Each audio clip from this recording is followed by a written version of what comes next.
कहानी शुरू होती है एक नॉर्मल से अपार्टमेंट में, जहाँ एडन नाम का एक लड़का गहरी नींद में सो रहा होता है। सुबह माहौल बिल्कुल शांत था, लेकिन ये शांति ज़्यादा देर तक नहीं रहती।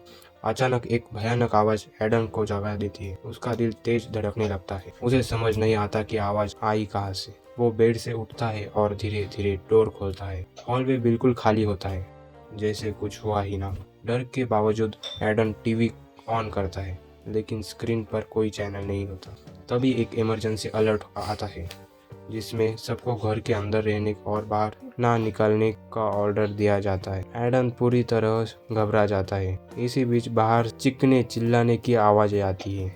एडन बालकनी की तरफ भागता है। जो वो देखता है वो उसकी जिंदगी का सबसे डरावना सीन होता है। नीचे लोग जान बचाने के लिए भाग रहे होते हैं। शहर पूरी तरह बर्बाद हो चुका होता है। लोग एक दूसरे पर जानवरों की तरह टूट पड़ते हैं।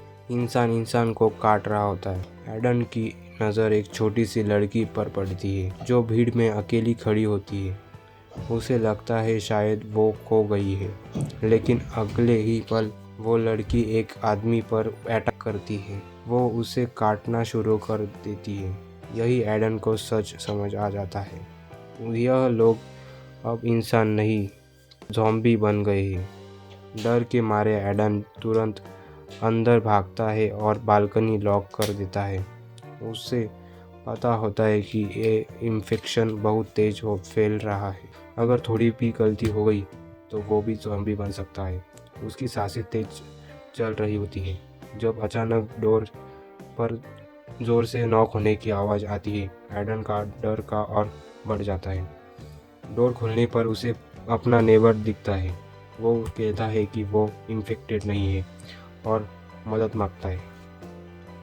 इंसानियत के चलते एडन डोर खोलता है और नेबर बताता है कि उसके दोस्तों ने उस पर हमला कर दिया, लेकिन वो किसी तरह बचकर आ गया।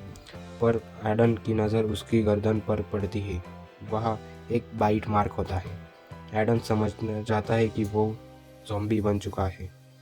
उसकी बॉडी अजीब तरह के मुड़ने लगती है और कुछ ही सेकंड्स में वो पूरी तरह से ज़ॉम्बी बन जाता है।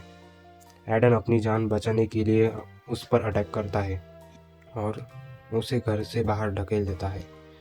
डोर बंद करते ही वो देखता है कि बाकी ज़ॉम्बीज़ पर टूट पड़ते हैं।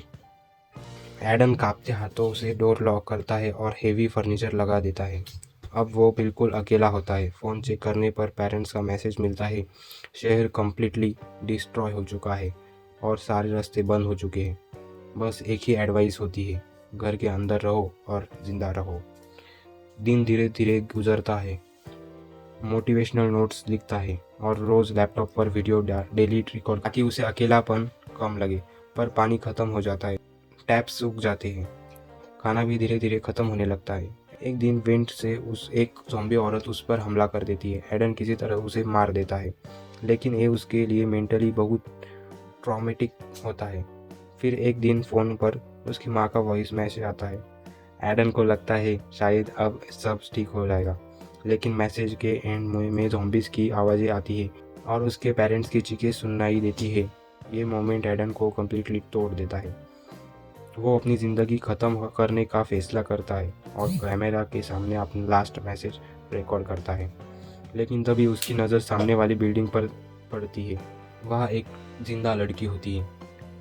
यही से एडन को दोबारा जीने की वजह मिल जाती है। धीरे धीरे दोनों लिख कर बातें करने लगते हैं। लड़की का नाम ईवा होता है। बारिश के दिन एडन पानी कलेक्ट करता है और रोप के थ्रू ईवा तक पहुंचाता है। इस दौरान ज़ॉम्बीज़ का खतरा और बढ़ जाता है, लेकिन एडन ईवा को हर हाल में बचाता है। 45 दिन बाद एडन घर से बाहर निकलता है खाना ढूंढने के लिए। ज़ॉम्बीज़ से बचकर वो फूड और वॉकी टॉकीज ले आता है। अब पहली बार एडन और ईवा एक दूसरे की आवाज़ सुनते हैं। दोनों इमोशनल हो जाते हैं। आखिरी में दोनों मिलते हैं, ज़ॉम्बीज़ से लड़ते हैं और एक दूसरे को जिंदा देखकर वो खुश हो जाते हैं। और बाद में वो दोनों डिसाइड करते हैं कि वो दोनों वापिस से लड़ेंगे। यही ख़त्म होती है। और मूवीज़ एक्सप्लेनेशन के लिए सब्सक्राइब टू आवर चैनल।